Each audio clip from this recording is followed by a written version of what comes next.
How can you spot a liar, and what do you do when you find out that someone is lying to you? That's what we're going to be talking about in today's episode of It Starts With Attraction. I'm speaking with Andrea Beach. Andrea is a speaker, a writer, a technology futurist. We talked offline for a little bit just about the scope of work that she's done in the tech world. It's incredibly impressive. Entrepreneur, leader, runs 5 companies, which I listen to and think, how good for you, girl. Like, I need to learn from you. And has 6 kids and is married. Absolutely amazing. And she's talking to us today about how we can spot a liar. She's a certified hypnotherapist. She's been trained in neuro-linguistic programming as well as design human engineering. She's worked with Fortune 500 companies. She has been incredibly successful. And today she's going to use some of the things that she's learned in how to spot a liar, in how to have more effective communication, and in how to keep your marriages and your family happy and healthy. Let's dive into today's episode. Andrea, I'm super excited to have you on the podcast today. Thanks for joining me. Thank you so much for having me. Yeah. So here's the first question that we're going to talk about. Why do people lie? Well, first of all, it's important to note that everyone does lie. Even people that don't think they do. We all do. And there's several reasons why. The most common is to avoid getting in trouble or to avoid accountability for our actions. And we learn that from childhood. You know, mom walked in the room and there was a big mess and she said, "Did you do that?" And our first knee-jerk reaction was to say, "Nope, wasn't me," because we didn't want to get in trouble. Wow. But often we also don't want to disappoint the other person. And that's a valid reason for lying. Another reason why we lie is sometimes to make ourselves look better than we are, to elevate our status or look more important to someone else. And a very small percentage of people actually lie for malicious intent. It's usually to avoid embarrassment or getting in trouble or something like that. But there is a small percentage of people that, how do I say, enjoy the game and enjoy the power trip, but it's a really small percentage. Most of us, when we lie, because we do, it's for better reasons. Now, one of the things you said is, I don't remember which one you were talking about, but you said that's a valid reason to lie. So do you think it's okay to lie? Like, in what circumstance is lying ethical? Is it okay? Flesh that out a bit. Yeah, so that's a slippery slope because in general, I would say no.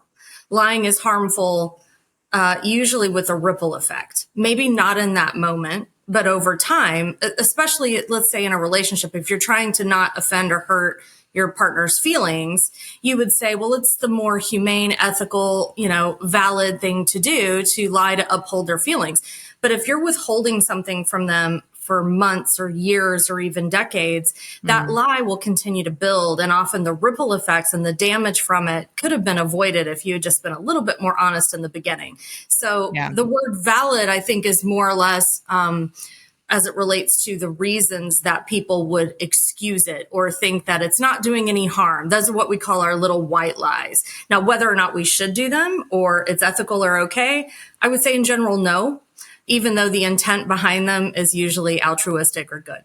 Yeah. Yeah. That's, it's an interesting point. It's the classic question of, if the wife asks, "Do I look good in this?" Or "Do you think that woman is pretty?" Right? Like, what response is going to be more edifying maybe for your wife to hear versus maybe what you actually think.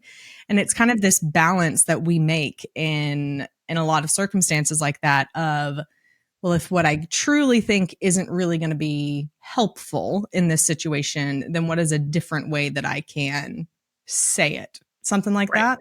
Exactly. And it's usually the men. It's exactly right. Women have a tendency, we will bait our husbands or boyfriends into a question. And I'm guilty. We've all done it. And do we really want the honest answer? We think we do, but we may not. And that puts him in an uncomfortable and unfair situation. So the relationship gets stronger when he can say, "Honey, yeah, she's an attractive woman, but nothing like you, baby," or "I'm in love with you," or "I can't take my eyes off you long enough to even see what you're talking about." That comes with time. Guys get better at this. But it does create more of an intimacy between the couple when you can be honest, but do it where it's kind of sandwiched in between compliments or in between a situation where you might say, obviously she's attractive, honey, but look at you tonight. Gosh, you're stunning. Those kinds of moments bring a couple together because the honesty really does impact the intimacy. Yeah, that's good. I love that. So we've talked about how lying isn't necessarily that the person is evil and has malicious intent, right? Right. So then what are some ways, or how can we spot maybe when people are lying to us? And I don't know, maybe kind of a different spin on that, which may sound like a silly question, but how can we also begin to realize when we aren't being completely truthful and that maybe we are making the situation worse by not being truthful? Once you learn the cues, and I'll give you a few here in a second, you'll notice it in everyone, people you work with, definitely your kids of all ages. You notice it in strangers. On average, we lie to strangers 3 times in the first 15 minutes of meeting them. So it's very common. So a few things to watch. The first one is blink rate. The average human blinks about 16 times a minute. If we're really excited and interested in something, that number goes way down because we have our rapt attention. We're completely focused on whatever that thing is. So our pupils dilate and we're watching and we don't blink as often. But when somebody is lying, they will blink much more often because they're trying to calibrate. They're trying to keep up with what's going on inside their head. So that's one. Interesting. Another one is fidgeting. And this has to do with the person. I have kids, out of my 6 kids, I have one that's a fidgeter. When he's totally calm, he fidgets.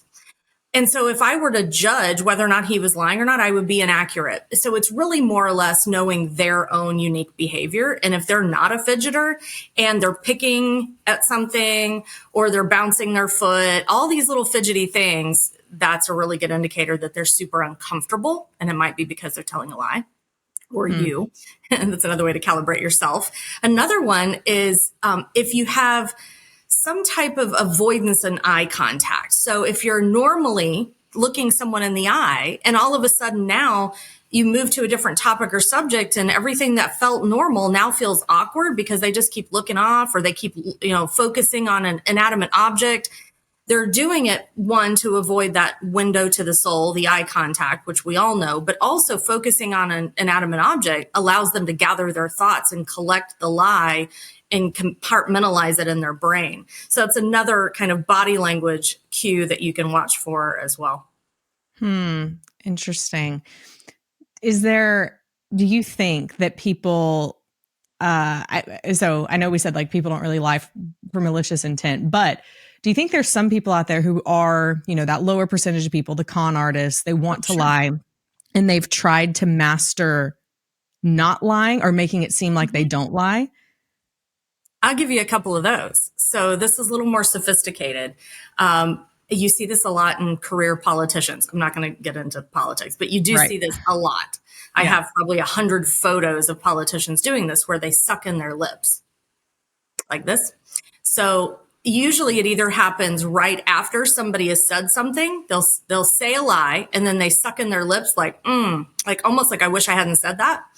Or if somebody asks them a question, we see this a lot in business negotiations where they don't want to give the honest answer. They will suck in their lips or cover their mouth. You see this a lot too, where they kind of like, they think or they're doing this. Covering your mouth or sucking in your lips like that is actually your body's way of trying to hold the truth in. You're physically having a reaction to not trying to let the wrong words spill out of your mouth. That is so fascinating. I have never heard either of those things. And now I'm sitting here, I'm sure now going forward in different situations, I'm going to be keeping my eye out for that. But it's hard not to watch. Wow, that's insane. Well, let me pause right there though and say it's not one of these behaviors where you could say, oh, he sucked in his lips, he's lying. Or, oh, he's bouncing his foot, he's lying. It's actually a cluster of behaviors because one action by itself can be completely normal. They could need to use the restroom, or they could be frustrated about something else that just happened. They're not lying. It's another indicator. But when you have a cluster of these, they're avoiding eye contact, they're covering their mouth, they're deflecting, where they're avoiding answering you. That's another one, or turning it back on you. Somebody says, did you blah, blah, blah. You go, did you? That's deflection. If somebody's doing things like that in a cluster, you can bet your bottom dollar they're lying. Now, what about, because a lot of our world now is virtual, and sometimes we're just talking on the phone with someone, or we can't see their entire body, like on a screen, in order to see maybe if they're doing some of that. Is there anything about like voice inflection, or, we can't tell if someone's making eye contact with us over Zoom, right? So, like, what are some ways that we can spot a liar in our virtual world?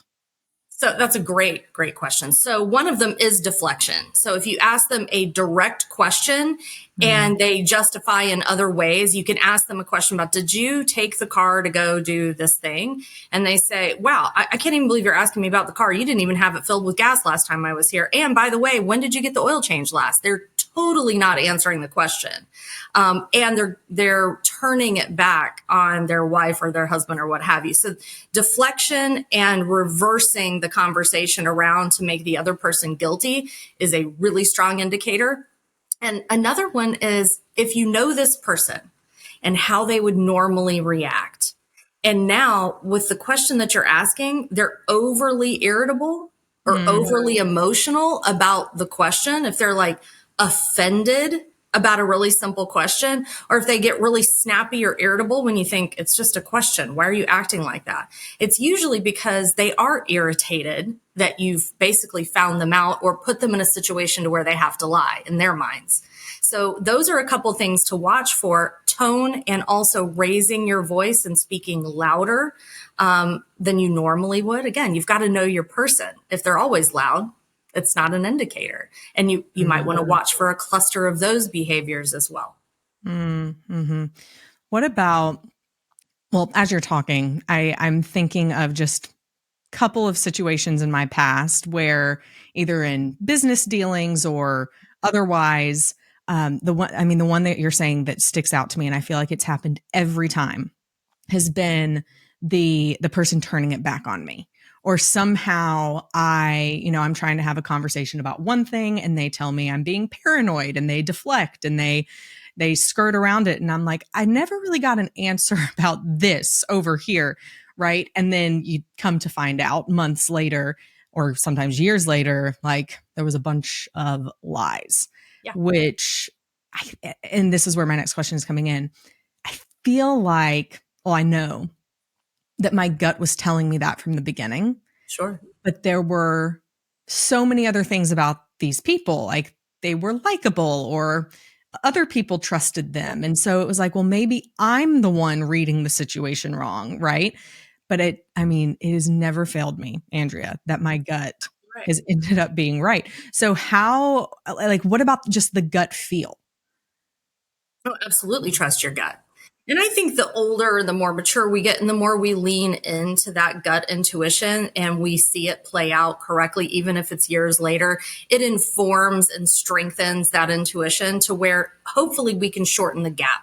So now, next time when you're in a conversation, let me give you a couple of little Jedi mind tricks that you can use to help when you're in that like weird put up against a wall kind of situation. So if you believe that somebody is, as we say, gaslighting you, like turning it back around, making it your fault, or avoiding what they're talking about altogether, one thing that you can do, and this is what they use in like hostage negotiation stuff, is you just get very quiet and very still, and you make eye contact with them, which they're not going to like. And you tilt your head to the side with this look like you're really curious, like, that look, they won't know what to do with that. That will freak them out. And they'll start to either talk and chatter and reveal more of what's going on with them. Or they might ask a question like, what? What's going on? What? Why are you looking at me like that? And you might want to say a phrase like interesting or curious, and that'll rattle them. So that's a good way to very quickly get to the truth of what's going on, because you're not allowing their story to really take shape. You're basically standing firm in your gut intuition. Another thing you can do is mirror back to them whatever it is that they just said. So if I don't know, somehow they lie and you know they're lying, you can feel it in your gut, you can just respond back to what they said in the form of a question with curiosity. So if they say, I did not do that, you could say, you did not do that? And you're really soft and this works for men too. It's not just a female thing. The man can say to his wife, you didn't do that? And he says it not with a sarcastic accusatory tone. It's really soft. It's really curious with that little kind of Cocker Spaniel tilt to your head. Really? You didn't do that? And all of a sudden she's trapped or he's caught, or it feels very like, I don't know what to say now. And they'll reveal themselves. And usually what you'll hear is, well, I mean, and then you get the justification for why they actually did it. This is kind of going in line with the next question I wanted to ask, which is, can you get someone to tell you the truth? Oh, sure.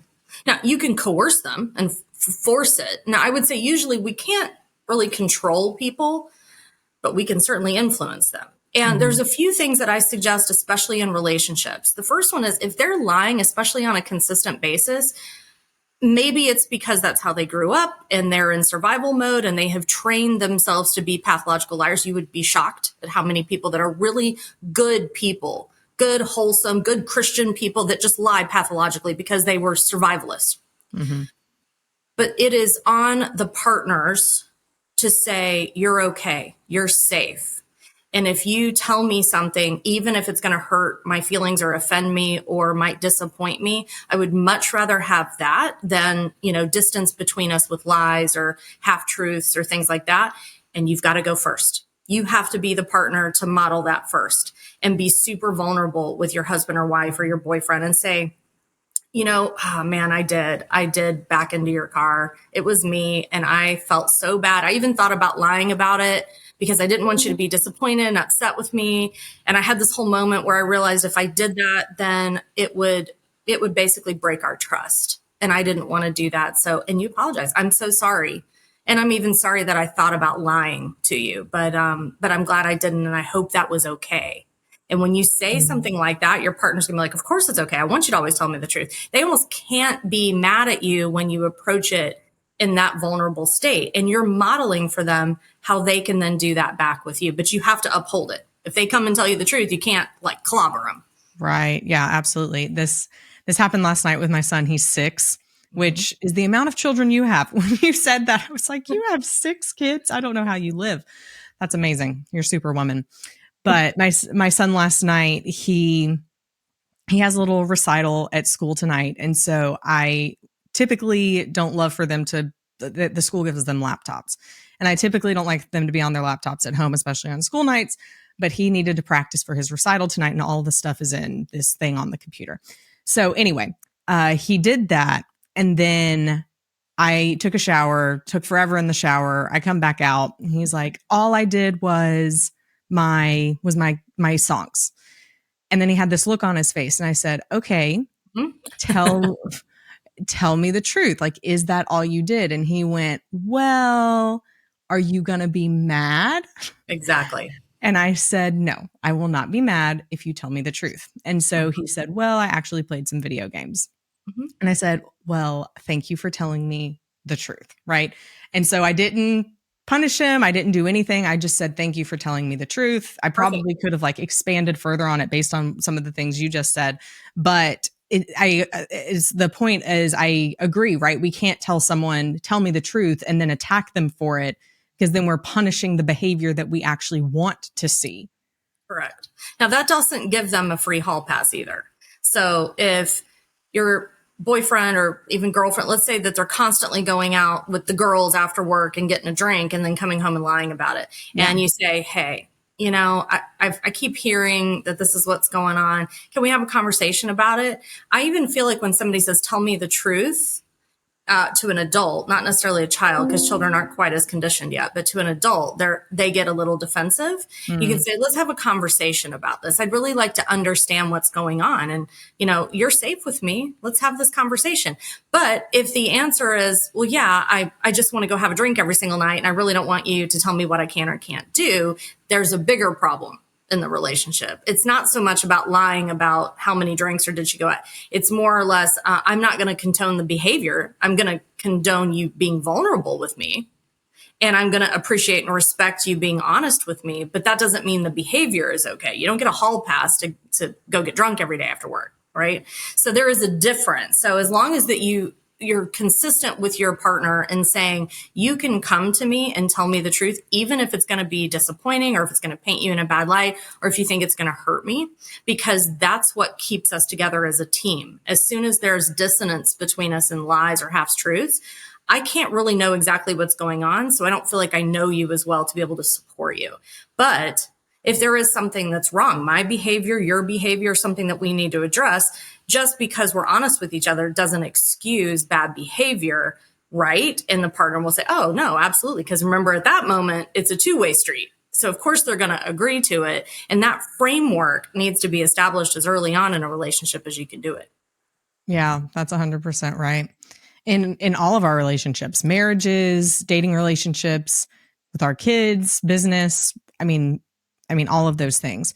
Yes. How do we best show other people that we can be trustworthy? That might be a weird question. No, it's a perfect question.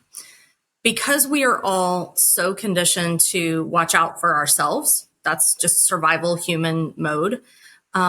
It is more natural to hide, cover, and to throw out little breadcrumbs and see what happened.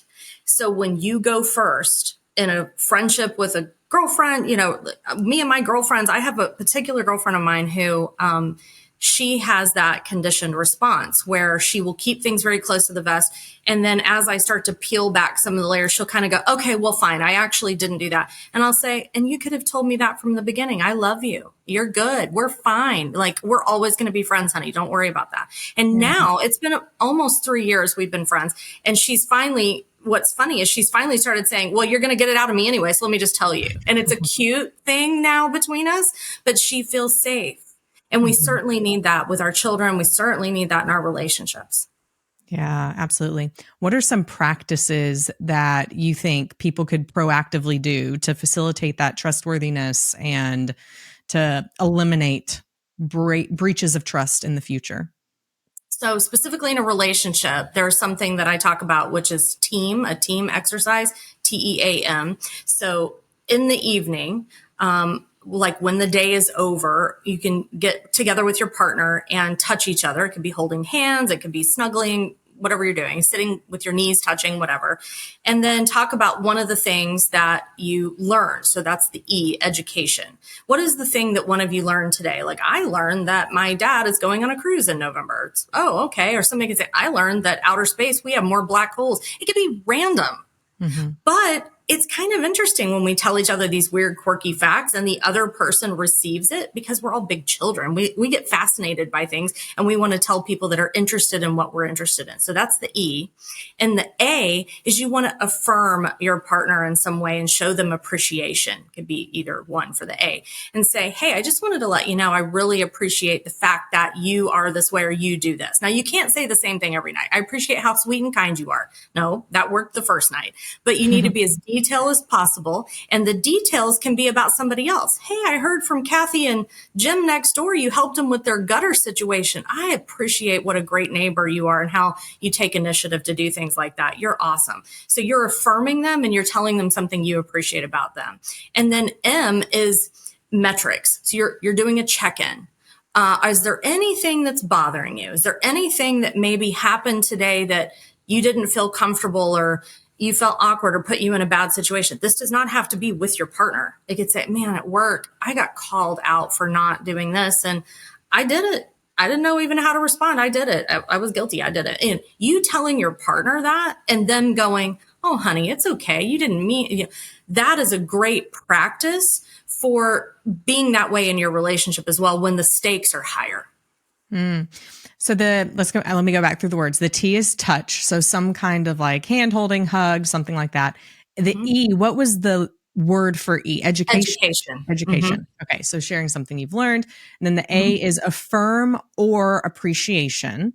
They're interchangeable, whichever one you prefer. Whichever one. And then the M is metrics. And this one is about repeat the question that you said again, like you're looking for what were some things It's that a were. check-in on the metrics on how you're doing. Now, what I do in my relationship, we're like, how are you doing 1 to 10 in business? How are you doing 1 to 10 in your personal life? Like, how are you doing with your health, with your fitness, with your diet, with your wellness, with your workout plan? Like, that's a really personal thing. Emotionally, how are you doing? We'll go, how are you 1 to 10 with extended family?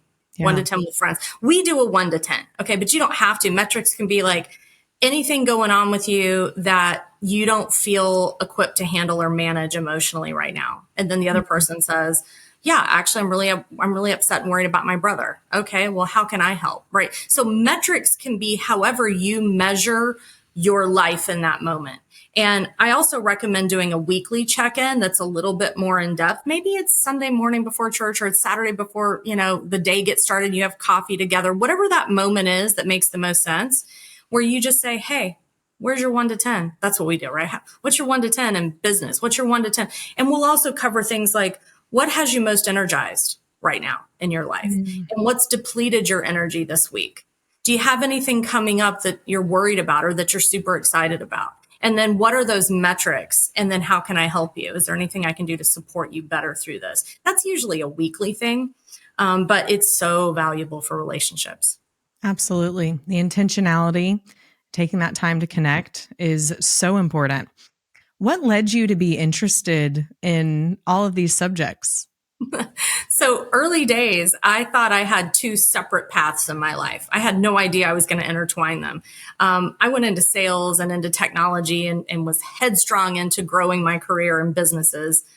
But at the same time, my personal passion was human behavior. I read every book I could get my hands on. I became a certified hypnotherapist and trained in NLP and DHE, which is design human engineering. It was anything that I could read, any podcast, webinar, seminar, anything I could do to learn more about what makes people tick. I was just fascinated. And I was fascinated by things like culture and language and how it impacted people. I had no idea that I was going to actually mix the two until I had a rare situation happen in business where I needed to call on my human behavior side in order to inform what was going to need to go into the scope of work for a technology build. And it worked. Let's just put it that way. It's a longer story, but it worked. And at that moment, I realized, if I can use all of these, as I say, Jedi powers and all of this knowledge base to inform better decisions on technology builds or custom software, or whatever it is that we're doing, this is going to be a better solution that's going to have a better outcome for everyone. And from that moment on, I never did another RFP, another, request for proposal. I never did anything where I gave the ideas out front for free, because I realized that those ideas, informed by the behavioral science on the background, that was the secret sauce. So that's how it evolved.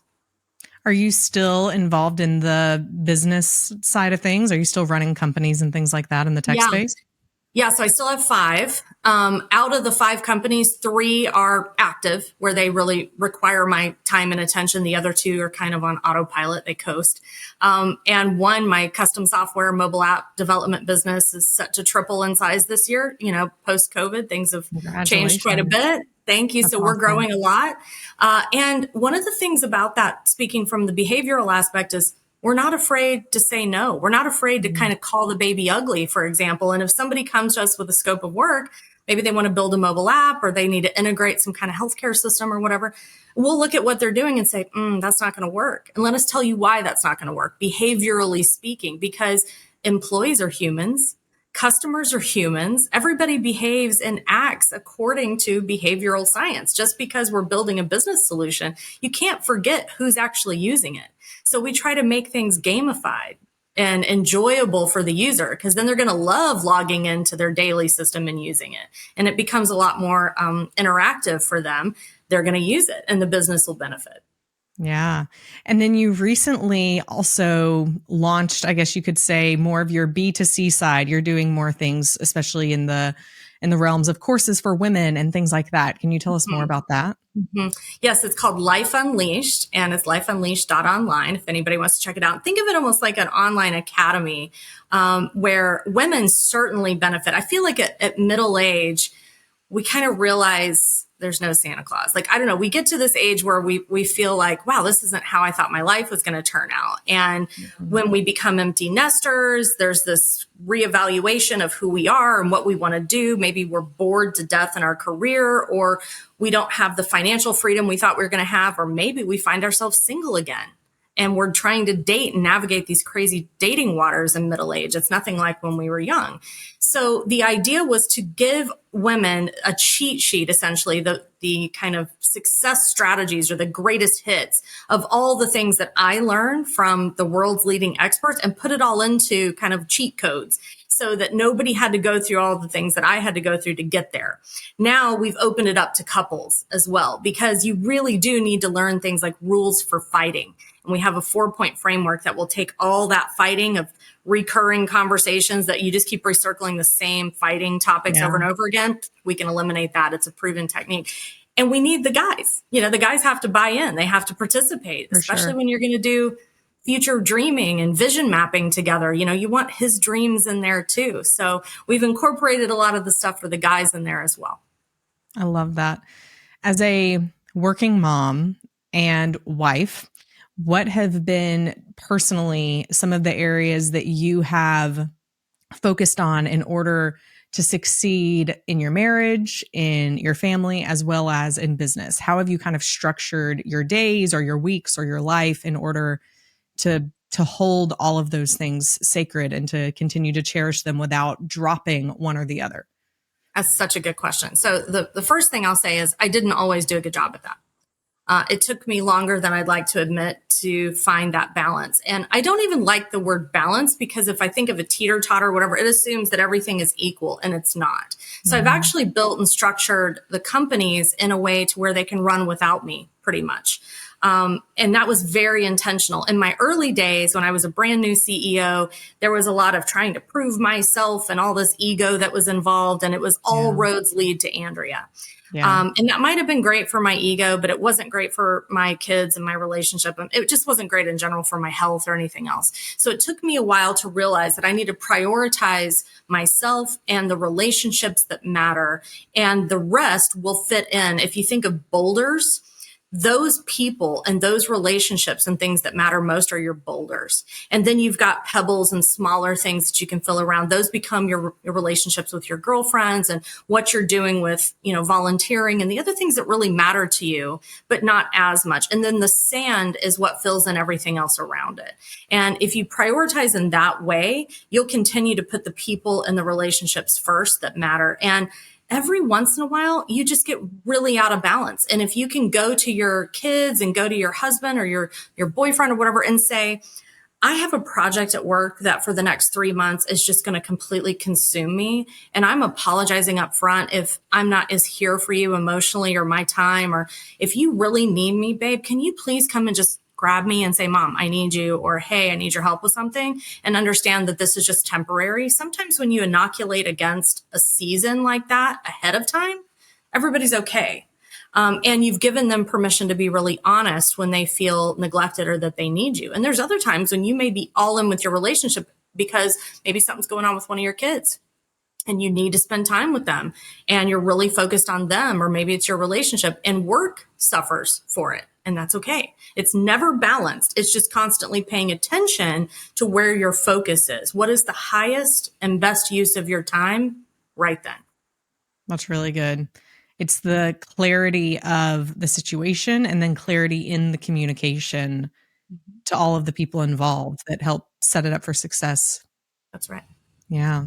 Where can our listeners find out more about you and what you do? Sure. Thank you. So they can go to andreabeach.me. There's lots of information on there. And if they're interested in anything about career acceleration or business entrepreneurship or how to improve their love life, they can go to lifeunleashed.online, or we have the new lovelifebreakthrough.com that they can visit as well. And of course, all the social channels. Awesome. And we have all of those. We'll put them in the show notes as well so that people can easily find them. I really appreciate your time today, Andrea. I learned a lot. I know the listeners did as well. And I appreciate our conversation. Oh, thank you. Thanks for having me on. Here are my key takeaways from today's episode. This topic isn't just about how to spot a liar. What I hope you took away from it and realized is that it's about looking deeper into every relationship we have and first starting with ourselves and asking, how can I be sure that I'm showing up authentically and creating a safe place for the people in my life to tell the truth to me? As Andrea said, most people don't lie because they are vindictive or malicious. They lie because they're trying to protect themselves from being hurt or protect someone else from being hurt. Or a third one that she mentioned was elevate their own status in other people's eyes. All of that being in mind, when people can feel safe and secure, those needs to lie all go away. When they know they're not going to get in trouble, or if they know that it's safe for them to say the truth without hurting someone else's feelings as best possible, or if they know that the person that they're talking to loves them for who they are and they don't have to prove themselves, then the truth comes more naturally. So what can we do to proactively prevent our relationships from turning into breaches of trust, which can lead to ourselves lying or the other people lying? I loved this team acronym. The important relationships in your life, find a way to connect each day. Have some kind of touch, especially with family. Wouldn't necessarily recommend that in business, but family, do something to physically touch each other. Maybe with people that you work with in your business, it's more of just touching base with someone, seeing how people are doing. The E is for education. What did you learn today? Just getting a feel of their day, their mindset, what their experiences were. A is some kind of affirmation or appreciation to the other person. And then M is metrics, just checking in. Where do you need help? How can I support you? What was something great that happened to you today? Really, this is a framework for opening lines of communication so that you can stay more in touch, intentionally in touch, and intentionally communicating with the people that you care about in your life. This helps with our emotional attraction, which is evoking emotions within others they enjoy feeling. When people know we care about them, then they will care about us. It's this Stan Tatkin, the episode that I had with him a couple of weeks ago, which you can go and listen to. We talked about how people want to know that they are going to be looked out for and appreciated, and they will want to reciprocate that when it happens. There's a whole lot more we talked about in that episode, but it's important for emotional attraction. So what about when you do spot that someone's lying to you, or you have that gut intention? Or you have that gut feel that someone might be lying to you. I loved the takeaways from that as well, which is you don't have to say, you just lied to me or anything like that. You simply, one of the takeaways that Andrea said was simply just pausing, looking at the other person, tilting your head a bit. Curious. Interesting. But it can be difficult to pause and slow down that much in the moment because we're hurt, we're angry. Trust is important. And when we feel that it's been broken and that someone is lying to us, it's easier to go on the defensive. But if we can really calm down during those moments and try and press in lovingly and kindly and gently into those areas that we feel the truth has not yet been shared, then we are more likely to create a foundation and an environment that the other person will eventually feel comfortable and confident enough to hopefully share the truth. And then my third takeaway, which didn't have anything to do with the how to spot a liar part of it, but the intentionality of communication with the people that you love in your life. I love what she said about if you know you're entering into a stressful season, then being proactive in the communication of, hey, this is a really hard time for me. I'm going to be overwhelmed. How can we all work together to get through this? I feel like so many times, I know I've done this in my life, where I just try and grind my way through a hard season. And I don't necessarily want to admit that it's going to be hard to other people or feel like I'm failing the other relationships in my life. So I simply try and hold it all together and continue to do all things well, which means I don't really do anything well. How would it look different if I were to simply go to my friends, my family, my coworkers? A perfect example of this is as many of you know, I'm in the process of my dissertation, and specifically the place that I am right now in my dissertation. Looking backward, I now realize that this year, I didn't realize how much this year was going to be incredibly difficult and how much time, not just time on the clock, but like mental energy and emotional effort that it was going to take out of me and focus at many different times during my week. If I had known that, or maybe if I had just admitted it to myself, because I really thought on the front end that I could just like grind it through and get done in a couple of months with this specific part that I'm in. And that wasn't true. My dissertation chair told me it's going to be a year. And I laughed and cried at the same time and was like, I'll show you. And also it cannot be a year. Like I cannot grind through the next year this hard, but it has been a year. I just wasn't willing to, I was lying to myself. I wasn't willing to admit the truth about it. If I had actually on the front end gone to my kids, my coworkers, my husband, my family, and said, I'm about to go into a really hard season and it's going to be a year and I need help. Can we plan what that looks like? Because I don't want to sacrifice these key things in my life. I don't want to sacrifice time with my family. I don't want to sacrifice, right now it's December, literally have not decorated for Christmas, haven't pulled a tree down, have not even found the elves on the shelf, and it's December 7th. And for any of you who know anything about my family, my mother literally starts decorating for Christmas in October, fully decorated before Halloween. So there's always been an expectation on my life, just from how I grew up, of like, we decorate for Christmas in October, and that's how it needs to be in order to fully celebrate the season and all of those things. And it's been an expectation I've been carrying. And literally just this morning, all we've done is put the tree up, not even decorations, just an empty tree. And it's been there for like 3 weeks. And I just stood in my living room and cried. And I just stood in my living room and cried and was like, I'm too busy. Like, I am too busy to get the decorations down, to decorate this tree. And there was a lot of personal feeling of, have I let everyone down? Have I let myself down? Have I let my kids down? When the truth of the matter is, like, is it really the Christmas decorations that matter? Is it really the perfectly decorated tree and the elves on the shelf? All of those are just expectations, going back to what I was saying earlier, that I've continued to try and hold myself to, when maybe I just needed to admit to myself in January that this season, there's going to be things I need to take off my shoulders and expectations I shouldn't hold myself to, because in the grand scheme of things, they don't matter.